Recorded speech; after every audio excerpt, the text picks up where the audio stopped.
What is the biggest move of the offseason for the San Francisco 49ers? Who brought into this squad this season will have the biggest impact this season, will make the biggest difference on this football team? We are now 15 days away from actual football on our television.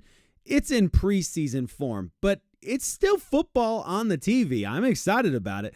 And I used to have an answer to this question.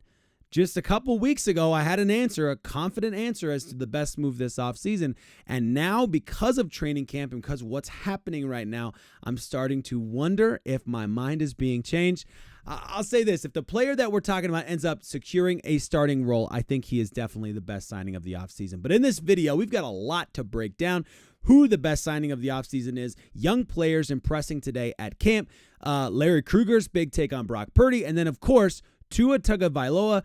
And now Jordan Love, just like half an hour ago, getting contracts today and what that means for Brock Purdy and the future of the San Francisco 49ers, the future of the franchise, if we can survive. I mean, there's so much. We're not going to get into all of it today, but I'm excited to talk about each of those topics, and maybe we do some bigger videos in the future. If you're new here, I'm Nate, by the way.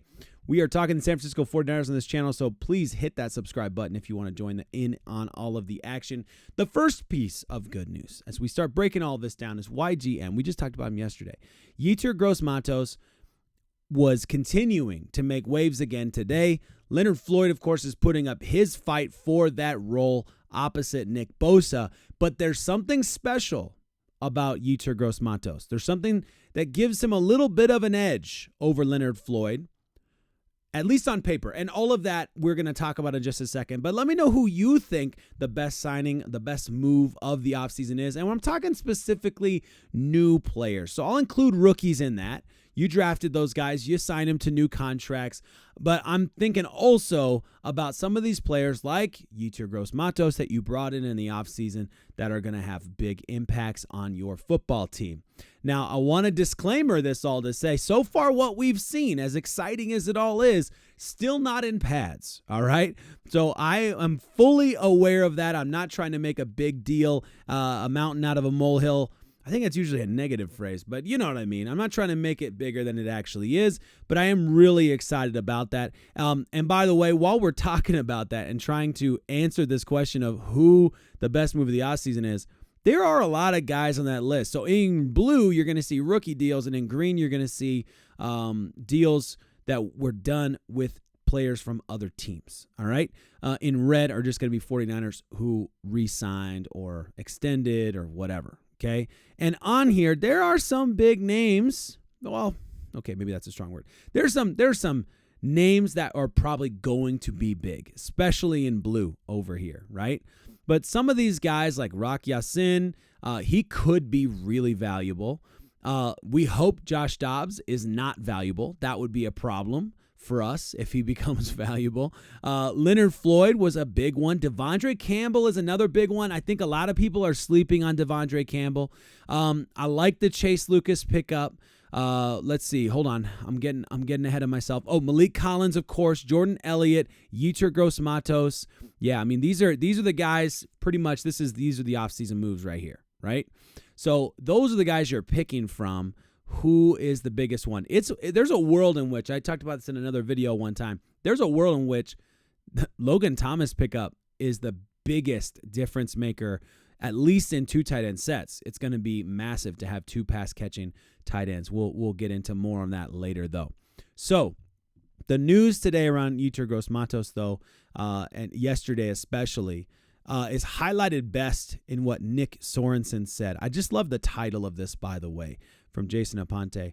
He could prove to be the chess piece for the 49ers. And that's a real key here that there's an added value there that Nick Sorensen will talk about here that Leonard Floyd doesn't give you. As much as I love Leonard Floyd, it's one of my favorite signings of the offseason, maybe the best.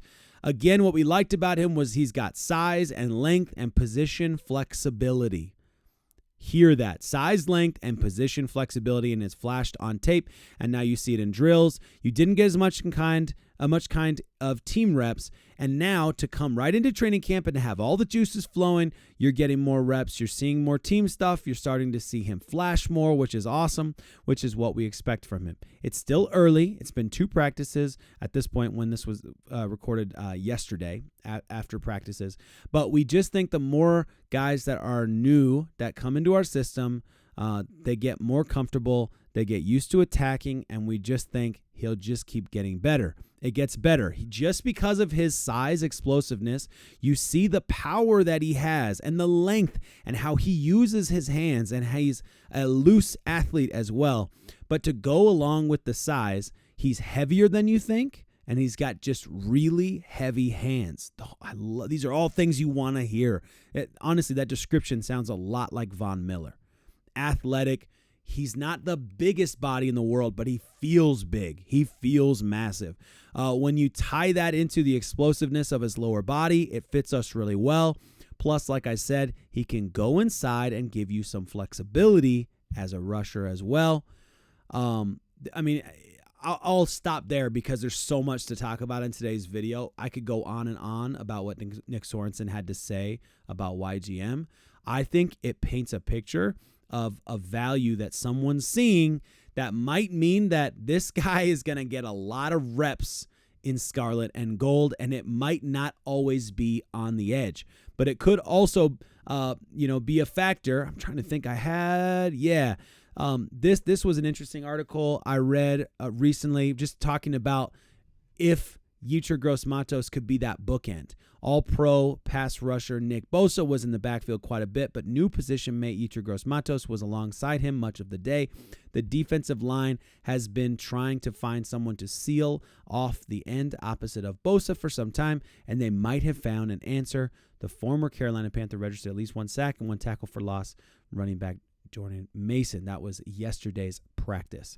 Speaking of today's practice, lots of young individuals out there impressing. Malik Mustafa has been impressing for multiple days now. Had an interception yesterday, another pass breakup today. Then Jair Brown had the most kind of notable moment of the day, intercepting this massive bomb from Brock Purdy intended for Deebo Samuel. There are a lot of comments about that particular interception. I'll let you watch it again because, yeah, decent hands in there. Maybe not the perfect pass catching form there, but whatever. You'll take it. Other guys, Ronaldo Green was out there. He was in the slot, in the nickel. Offensive line was out of whack today, partially due to the resting of players. And I'll get more into that in a minute, Trent Williams still holding out. Good news for Dominic Puni in that particular regard, right? To get out there, that's what he's looking for. He wants to get as many reps as possible, so he will benefit from that opportunity, of course. What am I missing? Oh, yeah, of course, Trent Williams still holding out, so that had an impact in terms of what the offensive line looked like. It looked a little bit messy, but that's okay. That's what training camp is for. Also, while we're on it, talking about what training camp is for, these are the individuals. You look at them, some big names on there. Christian McCaffrey, George Kittle, Nick Bosa, Charvarius Ward. And then you got Jacob Cowan as well, John Feliciano, Jake Brendel, and Spencer Burford. So you got huge offensive players that were resting today. Nothing said about injuries or anything like that. So let's just hope that was just the plan. That's what it sounds like.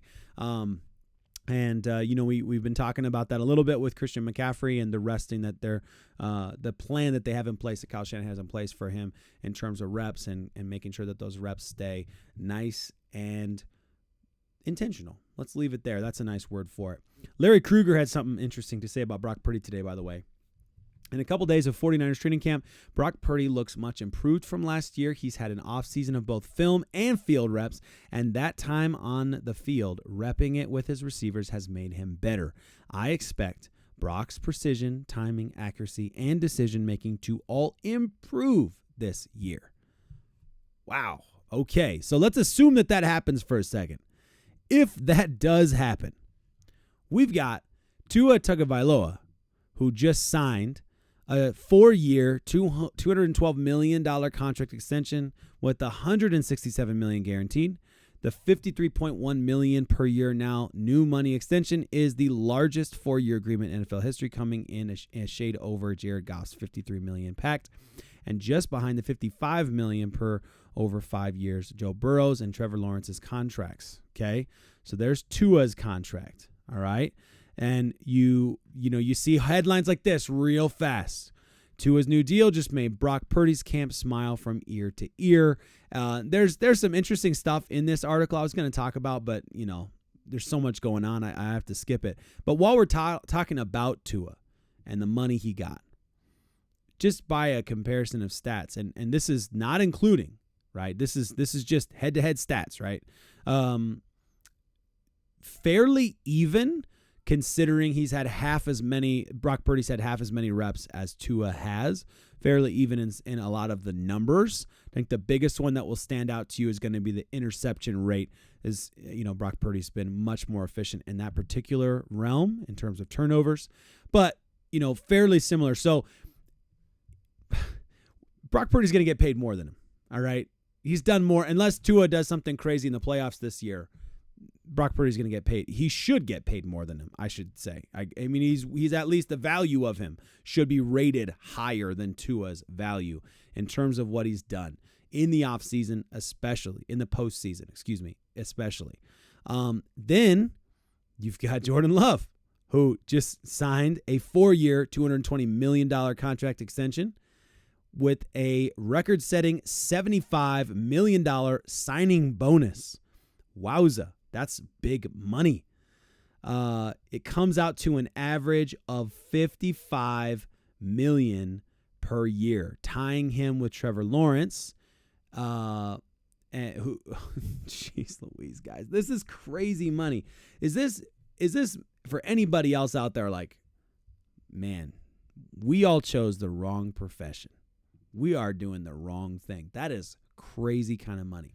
So the question is, and I'm interested in your thoughts, let me know in the comments, but what does this mean for Brock Purdy signing a contract next year? What does it mean for the future of the 49ers franchise? Obviously, Brock Purdy is a super nice guy. He's not super flashy, doesn't show up driving fancy cars or anything. I love all the jokes of him driving around in tractors in San Francisco to get to the field. I love all that stuff. Fun. That's fine. Okay.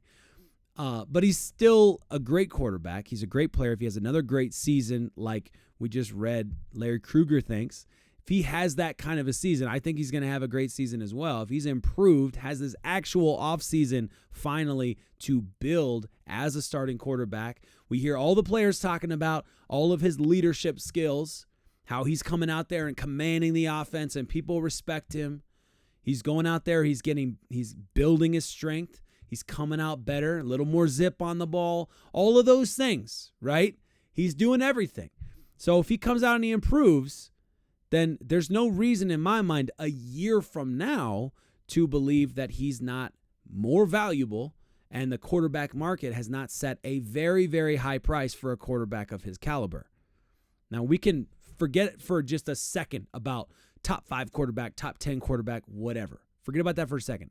Just in terms of value, we look at, I think he's okay, never mind. I'm not going to go there because I just said forget about the top 5s, top 10s. That's another video for another time. That debate gets too heated too often, although I'm talking to the faithful, so you guys will probably agree with me anyways.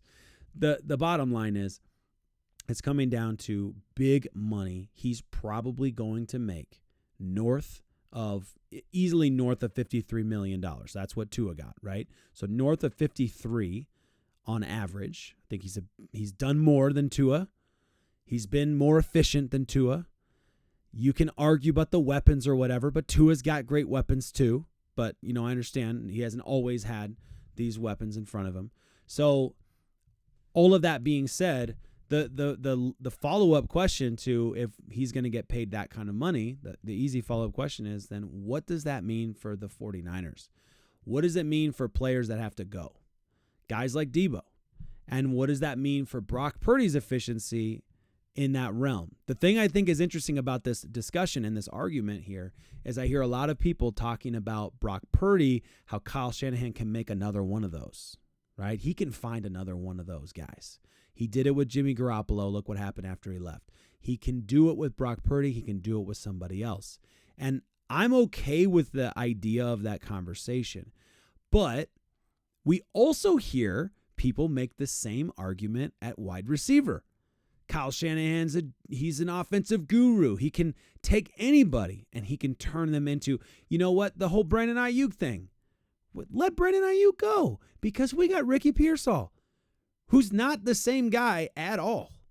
But Kyle Shanahan can make him a Brandon Ayuk, right? I think that those are risky arguments in general because I think it's easy to say those things and not forget and then kind of forget for a second about all the guys that didn't work out, all the guys that were tried out and didn't make it happen. So I don't want to go down that realm, and I don't think that argument really works because you can't have it both ways. If you're doing it with the quarterback and you're doing it with the wide receiver, then why wouldn't you say, well, then pay the quarterback and figure out the wide receiver? Because there are more of those guys to go around. There are way more. It's way easier to get those guys in the draft. It's way easier to trade for those guys. It's way easier to find those guys undrafted and give guys like Tariq Owens a good look and give him an opportunity to play with the best offense in the league right now. So as far as I'm concerned, it makes more sense if you're going to go that route of that argument to say then pay the quarterback because you've got the thing that's working right now. All you got to do is switch in and out a couple individuals at times. I think there is definitely a fair question, though, of how big of an impact that kind of money is going to have on this football team because we've had it real easy for a couple seasons now with Brock Purdy being as inexpensive as he is. Whew, we could go on for easy a half an hour on all of these topics here, but I'm going to stop here. I'm going to pause here. We might have to, there's a break coming up, a day off coming up for the team, so maybe there's an opportunity there to come back to some of these topics, or maybe tomorrow we are just beckoned into more of this conversation. I look forward to joining you in the comments section. As always, what a time to be alive.